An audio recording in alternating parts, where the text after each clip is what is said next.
Hello students, आपका public finance quiz 2020 में स्वागत है। अभी तक आपने मेरी लाइव क्लासेस देखी होगी। मैंने कंसेप्चुअल स्टडी कराया, कंसेप्चुअल इसमें कंसेप्ट को बताया गया था कि पब्लिक फाइनेंस का इसमें सारा मीनिंग्स, जितने भी सारे चैप्टर्स थे वो हमने आपको क्लियर करा दिए थे। लेकिन फिर अभी हमें लगा कि यूनिवर्सिटी के एग्ज़ाम को देखते हुए आपको ऑब्जेक्टिव कराया जाए, जिससे कि आपको एग्ज़ाम में इसका एडवांटेज मिल पाए। ठीक है, और अब हम स्टार्ट करते हैं अपना क्वेश्चन नंबर फर्स्ट। देखिए, पहले आप इसको मैं ये जो क्वेश्चन आएगा उसमें सबसे पहले आपको अपने आप को एनालाइज करना है कि आपको क्या इसका मीनिंग आता है, मतलब पता है नहीं पता है। उसके बाद ही हम आपको राइट आंसर बताएंगे क्या है। तो in public finance term public means, जैसा कि मैं आपको पहले बता चुकी थी कि पब्लिक फाइनेंस में टर्म पब्लिक का मतलब क्या होता है। तो फर्स्ट है कंपनी, सेकंड है प्राइवेट इंडिविजुअल, और थर्ड है गवर्नमेंट, और डी जो ऑप्शन है उसमें है none of these. It means A option था company, B private individual, C government और डी नन ऑफ दीज। तो अब जिसको आंसर आता होगा उसने अपने आप ही सोच लिया होगा कि इसका राइट आंसर क्या है। फिर भी मैं आपको राइट आंसर बता दे रही हूँ कि इन पब्लिक फाइनेंस, जो हम पब्लिक फाइनेंस, जो टर्म पब्लिक है उसका मतलब होता है गवर्नमेंट। जो जो भी जिन्होंने भी पब्लिक फाइनेंस में पब्लिक फाइनेंस का मतलब नहीं पढ़ पाया होगा, इसको हिंदी में हम लोक वित्त या निजी वित्त भी कहते हैं। तो अब लोक वित्त में तो आप समझ जाएंगे, लोक मीन्स गवर्नमेंट की बात कर रहे हैं हम, ठीक है। तो ये याद रखिएगा कि जो पब्लिक फाइनेंस है यहाँ पर गवर्नमेंट की बात हो रही है, जनरल जनता की बात नहीं हो रही है, जनरल पब्लिक की बात नहीं हो रही है। यहाँ पर हम गवर्नमेंट की बात कर रहे हैं, गवर्नमेंट फाइनेंस की बात कर रहे हैं कि गवर्नमेंट कैसे अपने एक्सपेंडिचर को करने के लिए फाइनेंस इकट्ठा करेगी, पैसे को इकट्ठा करेगी, ठीक है। तो इसका राइट आंसर है हमारा क्या, गवर्नमेंट, ठीक है। नेक्स्ट है हमारा कि नेक्स्ट सेकंड क्वेश्चन है हमारा कि who deals with the income and expenditure of the government. ये दोबारा से आप ये देखिए कि कौन है जो गवर्नमेंट के इनकम एक्सपेंडिचर से डील करता है। देखिए, मैं आपको पहले भी बोला था कि अगर मैं नॉर्मल जनरल पब्लिक की बात करूं, आपकी बात करूं, अपनी बात करूं, या जो नॉर्मल लोग हैं इस संसार में, अगर हम उसकी बात करें तो उनके इनकम एक्सपेंडिचर से कौन डील करता है, वो खुद, मतलब वो अपने लिए खुद अर्न करते हैं, अपने लिए वो उनकी जो जो उनकी मतलब जो उनकी ब्रेड एंड बटर है उसका इंतजाम वो खुद करते हैं। लेकिन अगर मैं बात करूं कि गवर्नमेंट अपनी इनकम एक्सपेंडिचर से, जो पब्लिक अथॉरिटीज़ हैं उनके इनकम एक्सपेंडिचर से कौन डील करेगा, ठीक है। तो पब्लिक फाइनेंस डील करेगी, या प्राइवेट फाइनेंस डील करती है, लोकल अथॉरिटीज़ डील करती हैं, या नन ऑफ दीज। तो इसमें जो हमारा है, अब ये देखिए जो इनकम एक्सपेंडिचर है पब्लिक अथॉरिटीज उससे कौन डील करता है, पब्लिक फाइनेंस। क्योंकि देखिए, प्राइवेट में प्राइवेट इंडिविजुअल्स की बात करेंगे, लोकल अथॉरिटीज़ की बात करेंगे जैसे म्यूनसिपैलिटीज़ वगैरह हैं, और ये तो थर्ड डी ऑप्शन है, नन ऑफ दीज। तो जो भी पब्लिक अथॉरिटीज़ के इनकम एंड एक्सपेंडिचर है, मतलब गवर्नमेंट की इनकम, गवर्नमेंट के जितने भी आय हैं और गवर्नमेंट के जितने भी व्यय हैं, तो उसकी स्टडी हम किस में करते हैं, पब्लिक फाइनेंस में, ठीक है। तो सेकेंड हमारा कंप्लीट हो गया। नेक्स्ट है हमारा अब पब्लिक फाइनेंस क्या है। एक साइंस है, एक आर्ट है, या science as well as art दोनों हैं, या नन ऑफ दीज। तो देखिए, पब्लिक फाइनेंस हमारा क्या है, साइंस भी है और आर्ट भी है। क्योंकि पब्लिक फाइनेंस साइंस इसलिए है कि in this we study various principles, problem, policies of public authorities, जिसके बेसिस पर गवर्नमेंट एक्सपेंडिचर करती है और फंड्स को रेज करती है। मतलब साइंस में हम जो भी रूल्स हैं, रेगुलेशन है कि हम कैसे कैसे गवर्नमेंट फंड्स को इकट्ठा करेगी, फंड्स को रेस करेगी। क्योंकि ये आपको पता है कि गवर्नमेंट के जितने ज़्यादा फंड्स होंगे उतने गवर्नमेंट लोन कम लेगी और एक्सपेंडिचर ज़्यादा करेगी। लेकिन आर्ट कैसे है पब्लिक फाइनेंस, आर्ट ऐसे है क्योंकि इसमें क्रिएटिविटी, कस्टमाइजेशन, इंडिविजुअल बिहेवियर की हम स्टडी करते हैं। तो इसलिए पब्लिक फाइनेंस हमारा क्या है, साइंस है और आर्ट दोनों हैं, ठीक है। तो इसका राइट आंसर है सी। नेक्स्ट है हमारा कि the growth of branch of economics took place. कि जो जो पब्लिक फाइनेंस है उसकी जो ब्रांच है वो कहाँ पर आई, पहले इंडिया में स्टडी किया गया है, जर्मनी में स्टडी करा गया है, फ्रांस में, जापान में। मतलब जो पब्लिक फाइनेंस है, इकोनॉमिक्स की हम ये बात कर रहे हैं, तो उसकी ग्रोथ सबसे पहले कहाँ पर हुई है, इसकी ग्रोथ हुई है जर्मनी में। ये याद रखिएगा आपको, इसका आंसर है जर्मनी। फिर नेक्स्ट है हमारा फिफ्थ है कि the study of principles underlying the spending and raising of funds by public authorities, this definition is given by. देखिए, पहली बात तो डेफिनेशन को लर्न करना और उसका ओरिजिनल, उसके राइटर्स को लर्न करना बड़ा मुश्किल है। ये तो बहुत टिपिकल टास्क है, और ये हम ऑब्जेक्टिव में बड़ा लगता है कि भाई इसका आंसर कैसे याद करेंगे। तो इसको मैंने याद करने का आपको बहुत ईजी तरीका बताया कि आप इतनी बड़ी डेफिनेशन में एक एक एक टर्म जो आपको बहुत इजी लग रहा हो उसको फटाफट से अंडरलाइन कर लो और उसके साथ ही इसके राइटर का नाम लिख लो। जैसे कि अब इसके पहले मैं आपको बता देती हूँ कि इसके जो ऑप्शन है वो है डाल्टन, नेक्स्ट है प्रोफेसर फिंडलिस रास, सी है बास्टेबल और डी है एडम स्मिथ। तो ये जो डेफिनेशन है ये प्रोफेसर फिंडिस राज ने दी थी। अब देखिए जो भी डेफिनेशन है, पता है ऑब्जेक्टिव में तो डेफिनेशन को लर्न करना थोड़ा मुश्किल हो जाता है कि भाई हम कैसे पूरी पूरी डेफिनेशन को याद करें, क्योंकि इतनी सारी डेफिनेशन है, उसके इतने सारे राइटर हैं, तो वो एक साथ करना बड़ा मुश्किल हो जाता है हमारे लिए। तो इसका एक बहुत ईजी तरीका ये है कि आप इसको ऐसे कर सकते हैं कि इसमें डेफिनेशन में देखो एक पॉइंट दे रखा है, इसको अंडरलाइन करिए, spending and raising of funds by public authorities. आप इसको अंडरलाइन करेंगे तो इससे याद हो जाएगा, अगर ये आ जाए स्पेंडिंग एंड रेजिंग फंड, कि फंड को खर्चा करना और फंड को बढ़ाना, मतलब कि ये पब्लिक अथॉरिटीज कि किसने बोला ये वाली बात, तो फिंडिस राज ने। तो इससे आपको याद हो जाएगा, कभी भूलेंगे भी नहीं, मतलब आप कभी सोच बैठे भी होंगे तो रिवाइज कर पाएंगे, spending and raising fund by public professor Findlay Shirras. तो ये आपके लिए ईजी भी हो जाएगा लर्न करने के लिए, ठीक है। तो नेक्स्ट है हमारा 6 है पब्लिक सेक्टर्स एंटरप्राइजेज इंक्लूड, कि जो पब्लिक सेक्टर एंटरप्राइजेज है उसमें हम किसको इंक्लूड करते हैं। देखिए जैसा कि आप कॉमर्स के स्टूडेंट हैं, आपने पहले पब्लिक का मीन पढ़ा हुआ है, आपने पढ़ा हुआ है पब्लिक कंपनी प्राइवेट कंपनी में डिफरेंस क्या होता है, तो आप कहीं ना कहीं पब्लिक से अवेयर हैं, आपको माइंड में पता है कि पब्लिक कंपनीज में क्या क्या आता है, पब्लिक सेक्टर्स में क्या क्या आए हैं, पब्लिक का मीनिंग क्या है। तो इसके लिए आपको बड़ा इजी रह जाएगा इसका आंसर, प्रॉपर आंसर पता करना। जैसे ए है हमारा स्मॉल स्केल इंडस्ट्री, बी है एग्रीकल्चर इंडस्ट्री, सी है हैवी इंडस्ट्री और डी है हमारा पब्लिक वेलफेयर इंडस्ट्री। तो देखिए इसका अब आप, मैंने आपको पहले बोला आप कॉमर्स के स्टूडेंट हैं, आपको बहुत अच्छे से पता होगा कि पब्लिक का मीनिंग क्या है। पब्लिक यहाँ पर हम पब्लिक फाइनेंस कर रहे हैं, पब्लिक के इनकम एक्सपेंडिचर की बात कर रहे हैं, पब्लिक मीन्स आपको पहले ही बता चुकी थी, गवर्नमेंट की बात कर रहे हैं। तो देखिए गवर्नमेंट ऑब्वियसली वेलफेयर की बात करती है। अगर मैं आपकी बात करूँ, आपके बिजनेस की, अगर मैं प्राइवेट की बात करूँ, तो प्राइवेट कहीं ना कहीं बिजनेस उनका मोटिव होता ही नहीं है वेलफेयर करना, वो कहीं ना कहीं प्रॉफिट अर्निंग ऑब्जेक्टिव होता है, लेकिन गवर्नमेंट है उसका ऑब्जेक्टिव क्या होता है कि वेलफेयर करना। तो पब्लिक वेलफेयर इंडस्ट्री आपको पता है कि पब्लिक सेक्टर इंटरप्राइजेस को किस में इंक्लूड किया गया है, पब्लिक वेलफेयर इंडस्ट्रीज। इसका राइट आंसर है पब्लिक वेलफेयर इंडस्ट्रीज, ठीक है। नेक्स्ट है हमारा 7 है first 5 year plan launched in, कि जो फर्स्ट 5 ईयर प्लान है वो कब लॉन्च हुआ था, कब हुआ था। तो इसके आपके ऑप्शन है 1951 और 1947, बी है ऑप्शन है, सी ऑप्शन है 1985, डी है 1967। तो फर्स्ट 5 ईयर जो प्लान था वो हुआ था 1951 में। तो देखिए पहली बात तो ये हमारा ना एक जीके का भी क्वेश्चन है और फाइनेंस का है, तो ये फाइनेंस में है ही। तो और इसका जो राइट आंसर है वो है ए 1951। इसके लिए मैं कुछ आपको जनरल इन्फॉर्मेशन दे देती हूँ कि जो 1951 में हमारा फर्स्ट 5 ईयर प्लान हुआ था, आया था, और हमारा लास्ट 5 ईयर प्लान आया था, ट्वेल्थ लास्ट 5 ईयर प्लान था, जो कि 2014 में आया था, जो कि जिसकी वर्किंग 2017 तक चली थी। अब आपके मन में आ रहा होगा मैम ये लास्ट 12th कैसे आ गया हमारी, तो भाई और भी आने चाहिए फाइनेंस ऐसे ये 5 ईयर प्लान और भी आने चाहिए। तो इसके बारे में मैं आपको बता दूं कि जो जो हमारी नरेंद्र मोदी हैं, उनकी जो गवर्नमेंट इलेक्ट हुई थी 2014 में, तो उन्होंने अनाउंस किया था कि प्लानिंग जो कमीशन है उसको डिसोल्यूशन किया जाए, उसके बेसिस पर एक नया बनाया जाए नीति आयोग, ठीक है, जिसने प्लानिंग कमीशन को नीति आयोग ने रिप्लेस किया। और नीति आयोग की आपको फुल फॉर्म याद होनी चाहिए, क्योंकि ऑब्जेक्टिव में ये भी आ सकता है कि नीति आयोग की फुल फॉर्म क्या है। तो इसकी फुल फॉर्म है national institution for transforming India. लिख लीजिएगा, कहीं नोट कर लीजिएगा, कुछ ऐसे ऐसे पॉइंट्स हैं। तो लेकिन अब आपको लग रहा होगा मैम 5 ईयर प्लान का क्या होगा। तो देखो 5 ईयर प्लान हमारे अब नहीं होते, बंद हो चुके हैं, लेकिन अभी भी स्टिल जो 5 ईयर प्लान है वो डिफेंस प्लान बनता है, वो अभी तक कंटिन्यू हो रहा है। और जो हमारा लास्ट 5 ईयर प्लान था 2012 में, जो 2014 में आया था लास्ट 5 ईयर प्लान, जिसकी वर्किंग 2017 में एंड हुई थी, उसके चेयरमैन थे मोंटेक सिंह हेलूवालिया। याद रखिएगा ये चीज़, क्योंकि आ जाता है लास्ट डिप्यूटी चेयरमैन कौन थे कमीशन के। तो ये थोड़ा ऐसे कुछ पॉइंट्स हैं जो जीके के पॉइंट ऑफ व्यू से भी बहुत ज़रूरी है और वैसे भी बहुत ज़रूरी है, ठीक है। तो याद रखिएगा फर्स्ट 5 ईयर प्लान कब आया था, 1951 में, ठीक है। अब हमारे पास नेक्स्ट है according to Musgrave the principle of public finance can be put into. ये कुछ ऐसे ऐसे पॉइंट्स हैं जो रट्टाफिकेशन के हैं, देखिए, क्योंकि भाई थ्योरी सब्जेक्ट है तो यहाँ पर रटना भी एक पॉइंट है, तो थोड़ा याद रखना पड़ेगा इसको। कि जो मसग्रेव हैं उन्होंने पब्लिक फाइनेंस को 2 पार्ट में डिवाइड करा है, 1 फॉर्म और सॉरी मैंने पहले ही बता दिया इसको, ए ऑब्जेक्टिव है 1 फॉर्म, बी है 2 फॉर्म और सी है 3 फॉर्म और थर्ड है डी है 4 फॉर्म। तो जो मसग्रेव हैं उन्होंने कितने पार्ट में डिवाइड करा था, 2 फॉर्म में, ठीक है। ये जो अब मैं ये जो पॉइंट आपको ऑब्जेक्टिव बताए जा रहे हैं, ये ऑब्जेक्टिव आपके यूनिवर्सिटी पॉइंट ऑफ व्यू से भी बहुत ज़रूरी है, और साथ में अगर आप नेट की भी तैयारी कर रहे हैं, पब्लिक जो भी एमए इकोनॉमिक्स में अगर आप उसकी तैयारी कर रहे हैं तो उसमें भी ये बहुत हेल्प करेगा, जो कि बेसिक इन्फॉर्मेशन है पब्लिक फाइनेंस से रिलेटेड।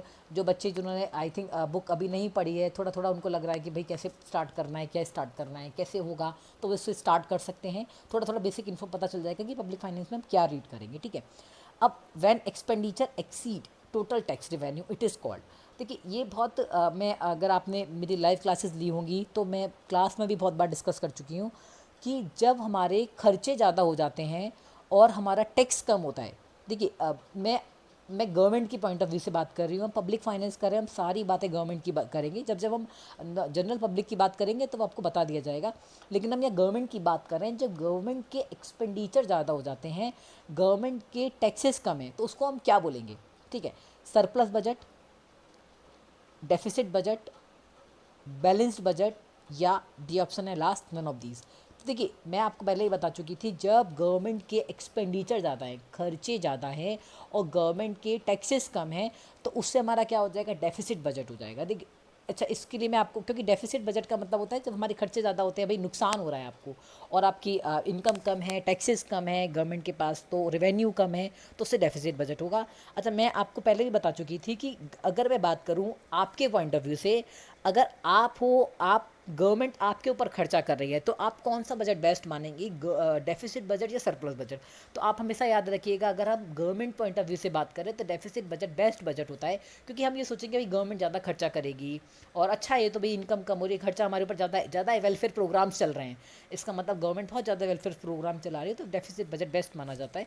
लेकिन गवर्नमेंट, अगर हम नॉर्मल आपकी बात करें, अगर आपकी इनकम ज़्यादा है, इनकम कम है और खर्चे ज़्यादा हैं, तो भाई आपके लिए तो ये नुकसान है ना। प्राइवेट जो नॉर्मल जनरल पब्लिक है, इसके लिए तो खुद के लिए गलत हो गया कि भाई वो कमा 500 रुपये रहा है और खर्च कर रहा है वो 700 रुपये, तो 200 रुपये उसको लेना पड़ेगा। तो ये उस पॉइंट ऑफ व्यू से ठीक नहीं है। लेकिन अगर गवर्नमेंट के पॉइंट ऑफ व्यू से बात करें तो डेफिसिट बजट बेस्ट बजट माना जाता है। ठीक है, नेक्स्ट है हमारा education is an example of, कि जो हम जो भी एजुकेशन है वो किसका एग्जाम्पल है। इसमें बहुत सारे टाइप्स की गुड्स कह रखे हैं। देखिए मेरिट गुड्स का एग्जाम्पल है एजुकेशन, पब्लिक गुड्स का एग्जाम्पल है, या प्राइवेट गुड्स का एग्जाम्पल है, और या बैलेंसेस जो बैलेंस गुड्स है उसका एग्जाम्पल है। तो इसके लिए पहले आपको टर्म्स क्लियर होने चाहिए कि ये क्या होते हैं। तो देखो गुड्स को दो पार्ट्स में डिवाइड करा गया है, पब्लिक गुड्स और प्राइवेट गुड्स। और प्राइवेट गुड्स को भी फर्दर करा गया है, नेशनल, ग्लोबल और कंजस्टेबल, ऐसे करके डिवाइड करा गया है। क्योंकि थोड़ा ये डीप स्टडी है, वो भी हमारी अभी हम नहीं रीड करेंगे, आगे फर्दर इस वीडियो में इसको पढ़ेंगे। तो अभी मेरिट गुड्स की मैं बता दूं आपको। तो जो मेरिट गुड्स हैं वो गुड्स एंड सर्विसेज हैं जो कि जिसको प्रमोट करती गवर्नमेंट, कि भाई आपको उसको लेना है, free of cost government provide करती है। इसमें भी कुछ ऐसे आइटम्स होते हैं जो government free of cost provide कराती है, जैसे कि आपने देखा होगा मिड डे मील का है कुछ, इसके लिए बजट अलग से बनाया जाता है। और हमारे पास है नेक्स्ट प्राइवेट गुड्स है। तो प्राइवेट गुड्स हमारे दो तरह के होते हैं, नॉन एक्सक्लूडेड और नॉन राइवल। जो नॉन एक्सक्लूडेड है उसके लिए आपको कोई पेमेंट नहीं करना है, वो आपका, तो उसका जो पब्लिक गुड्स के जो कंजम्पशन है उसको रोका नहीं जाता है, भाई गवर्नमेंट उसको रोकती नहीं है, वो फ्री ऑफ कॉस्ट होते हैं। और नेक्स्ट है नॉन राइवल, जिसके कोई प्रतिद्वंदी नहीं होते, मतलब कोई भी कॉम्पिटिटर नहीं होते हैं, राइवलरी नहीं होते हैं उसमें, वो पब्लिक गुड्स होते हैं हमारे। ठीक है, और प्राइवेट गुड्स आप अच्छे से जानते हैं कि प्राइवेट गुड्स हमारे किस तरह के होते हैं, जिसको जो प्राइवेट जो पेमेंट करेगा वही उसको कंज्यूम करेगा, जो पेमेंट नहीं करेगा वो उसको नहीं कंज्यूम करेगा। और बैलेंसेस गुड्स हमारे अलग तरह के हैं। तो अब हमारे पास, आपको लग रहा होगा कि एजुकेशन क्या है हमारा, तो एजुकेशन हमारा मेरिट गुड्स में आता है, क्योंकि गवर्नमेंट इसको बढ़ावा देती है, भाई फ्री ऑफ कॉस्ट भी प्रोवाइड कराती है। आपने देखा होगा कि हमारी जो 6 to 14 ईयर्स तक के जो है उनको एजुकेशन फ्री में प्रोवाइड कराई जाती है, मिड डे मील दिया जाता है, क्योंकि गाँव में जो बच्चे हैं वो खाने के लिए स्पेशली जाते हैं, उनको लगता है कि भाई स्कूल जाएंगे तो खाना मिल जाएगा। लेकिन मैं आपको एक बात और एग्जांपल दे देती हूँ इसका, कि पब्लिक गुड्स के बारे में भी मैंने बताया था कि ये मतलब गवर्नमेंट चाहती है कि इसका कंजम्पशन हो, गवर्नमेंट चाहती है कि उसको कोई रोके नहीं। जैसे कि अगर मैं अभी प्रेजेंट सिनेरियो में इसका मैं एग्जांपल लेती हूँ, तो आपने देखा होगा वैक्सीनेशन, गवर्नमेंट वैक्सीनेशन को बहुत बढ़ावा दे रही है कि भाई लोग आए वैक्सीनेशन कराएं, अपने आप को कोविड-19 से सेव करें, जो भी इसके डिफरेंट वेरिएंट्स हैं उससे अपने आप को बचा सकें। और अभी 21 जून से भी ये भी सुनने में आ रहा है कि वो फ्री ऑफ कॉस्ट ही लगेगी। अभी कहीं ना कहीं कुछ स्टेट्स में इसके लिए अमाउंट दिया जा रहा है, लेकिन बाद में गवर्नमेंट ने भी ये भी बोल दिया कि फ्री ऑफ कॉस्ट भी लगेगी ये। ठीक है, तो ये पब्लिक गुड्स हैं। तो इस तरह से हमारी जो एजुकेशन है हमारा किसका एग्जाम्पल है, मेरिट गुड्स का, याद रखिएगा, ये बहुत इंपॉर्टेंट पॉइंट है। ठीक है, नेक्स्ट है हमारा those goods whose consumption and uses are to be encouraged are called as ऐसे गुड्स, मैंने कहा ना अभी आपको पहले बता चुकी हूँ कि ऐसे गुड्स जिसका कंजम्पशन और यूजेस को बढ़ाया जा रहा है, उन गुड्स को हम क्या कहते हैं। इसका आंसर आप अपने आप ही बताइए। देखिए पब्लिक गुड्स मैंने बताया था ना कि इसका एग्जांपल है वैक्सीनेशन। गवर्नमेंट कह रही है भाई कि आप इसको लीजिए, आप वैक्सीनेशन कराइए अपने आप को कोविड-19 से बचाइए, तो इसका आंसर है पब्लिक गुड्स। ठीक है, नेक्स्ट हमारा scope of public finance include, public finance के स्कोप में किस किस को इंक्लूड किया जाता है? पब्लिक एक्सपेंडिचर को, पब्लिक डेट्स को, पब्लिक रेवेन्यू को, ऑल ऑफ दीज। तो देखिए मैंने आपको बताया था स्कोप ऑफ पब्लिक फाइनेंस के 5 पॉइंट हैं। पहला है पब्लिक एक्सपेंडिचर, जहाँ पर हम गवर्नमेंट के खर्चे की बात करते हैं। गवर्नमेंट खर्चा करेगी डिफरेंट सोर्सेज में, इंफ्रास्ट्रक्चर को बढ़ाएगी। पब्लिक डेट्स, पब्लिक डेट्स मतलब जब गवर्नमेंट ने अपना एक्सपेंडिचर कर दिया, गवर्नमेंट के पास रेवेन्यू कम आया, तो जो भी गैप है भाई वो गवर्नमेंट किससे लेगी? पब्लिक डेट से लेगी। डेट्स हमारे दो तरह के सोर्सेज हो सकते हैं। इंटरनल सोर्सेज से ले सकती है, एक्सटर्नल सोर्सेज से ले सकती है। एक्सटर्नल सोर्सेज जैसे IMF है, वर्ल्ड बैंक है, इनसे पैसे ले सकती है गवर्नमेंट। और पब्लिक रेवेन्यू गवर्नमेंट के सोर्सेज जैसे टैक्सेस से गवर्नमेंट मिल रहा है पैसा, फीस से मिल रहा है गवर्नमेंट को पैसा, एस चीट से पैसा मिल रहा है गवर्नमेंट को, तो जो भी गवर्नमेंट के रेवेन्यू है वो। तो और एक हमारा था फाइनेंशियल स्टेबिलिटी, और जो फाइनेंशियल स्टेबिलिटी में बात करेंगे हम इन्फ्लेशन वगैरह की। गवर्नमेंट ये भी देखती है कि भाई ऐसा ना हो कि ज़्यादा एक्सेस में पैसे ले लिए ज़्यादा, तो इसलिए एक्सपेंडिचर ज़्यादा कर दिया। तो हमारा जो स्कोप है उसमें हम पब्लिक एक्सपेंडिचर को, पब्लिक डेट्स को, पब्लिक रेवेन्यू को, इन सबको इंक्लूड करते हैं। कुछ हिंदी मीडियम के हमारे पास स्टूडेंट्स होंगे, उनको मुझे लगता नहीं कि किसी भी तरह की कोई समस्या आएगी, क्योंकि वर्ड्स को दोनों तरह से डिफाइन करा जा रहा है, तो थोड़ा तो फिर हो सकता है मैनेज। ठीक है, नेक्स्ट है हमारा the principle of maximum social advantage has been suggested by. जो प्रिंसिपल है मैक्सिमम सोशल एडवांटेज का, वो किसने दिया है? जिसको याद होगा वो बहुत अच्छी बात है, जिसको नहीं याद होगा वो रिमाइंड करे कि principal of public maximum social advantage किसने दिया था? डाल्टन ने दिया था, एडम स्मिथ ने दिया था, बहुत इंपॉर्टेंट है ये, पिगू ने दिया था या मसग्रेव ने दिया था? तो इसका राइट आंसर है डाल्टन ने दिया था। तो जो हमारा प्रिंसिपल है मैक्सिमम सोशल एडवांटेज, वो किसने दिया था? डाल्टन ने दिया था। और हमारे पास नेक्स्ट है, इसको बाद में एक्सप्लेन करेंगे कि क्या प्रिंसिपल है, अभी थोड़ा बेसिक थोड़ा पढ़ लेते हैं।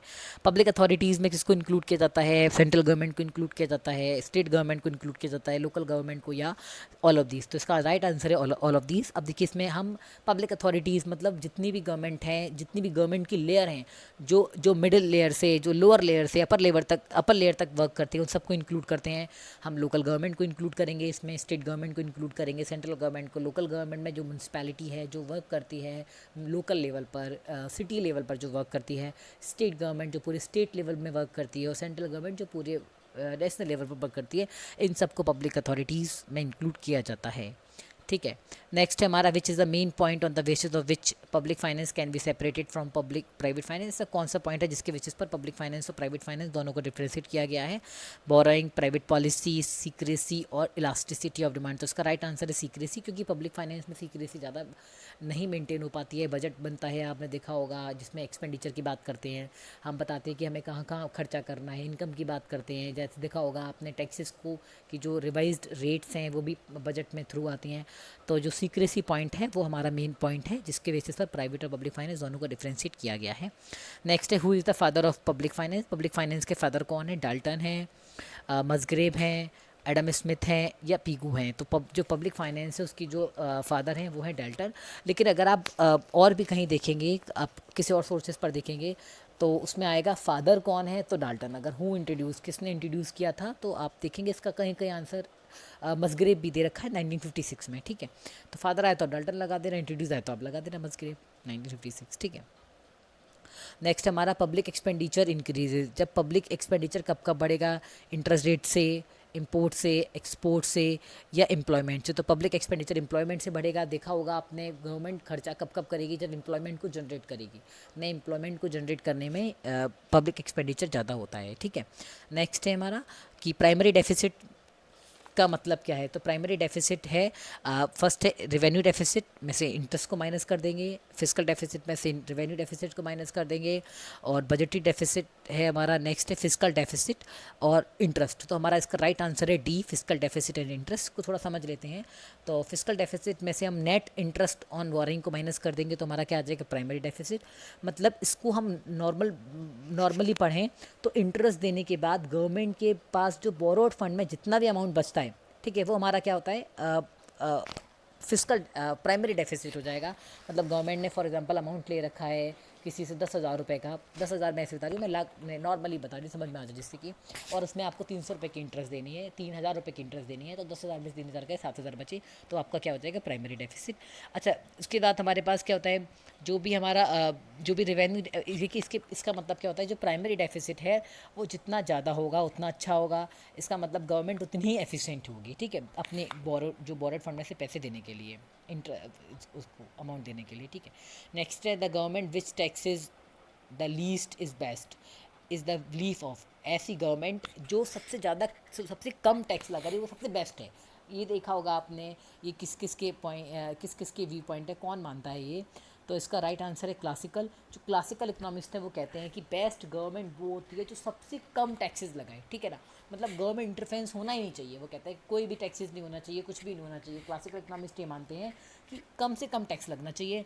जैसे कि इसमें क्लासिकल इकोनॉमिस्ट में कौन होता है, जेबी से हैं हमारे, एडम स्मिथ है, वो ये उनका ये व्यू पॉइंट है कि गवर्नमेंट वो बेस्ट मानी जाती है जो सबसे कम टैक्स लगाए, मतलब लेजिस्लेटिव पॉलिसी होनी चाहिए, मतलब कोई गवर्नमेंट का इंटरेस्ट ना हो, कोई गवर्नमेंट का इंटरवेंशन ना हो, कोई गवर्नमेंट का रेगुलेशन ना हो। क्लासिकल इकोनॉमिस्ट ये मानते हैं कि विदाउट गवर्नमेंट हमारी चलना चाहिए, मतलब कोई भी गवर्नमेंट का कंट्रोल नहीं होना चाहिए।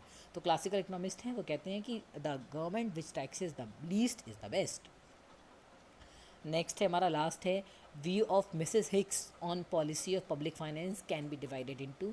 जो मिसेस हिक्स हैं उन्होंने जो पब्लिक फाइनेंस पे जो अपनी पॉलिसीज उससे कितने पॉइंट्स में डिवाइड करा गया है। फर्स्ट है हमारा 1 पॉइंट, सेकंड 2 पार्ट में डिवाइड करा गया है, थर्ड है सी है 3 पार्ट में डिवाइड करा है, फोर्थ डी है 4 पार्ट में। तो मिसेस हिक्स है उन्होंने जो पॉलिसी है पब्लिक फाइनेंस की उसको 2 पार्ट में डिवाइड करा है, जिसको प्रोडक्शन लेवल और यूटिलिटी लेवल, ठीक है। तो थोड़ा इसको याद रखिएगा। अगर आपको हमारी वीडियो अच्छी लगती है तो अभी और भी वीडियो बनाई जाएंगी, और आप देखिए, अगर आपको अच्छा लगता है तो लाइक शेयर और सब्सक्राइब करिएगा इसको, और थोड़ा बता दीजिएगा कि अगर थोड़ा लगता है तो फिर इसको और इम्प्रूव किया जाएगा। Thank you.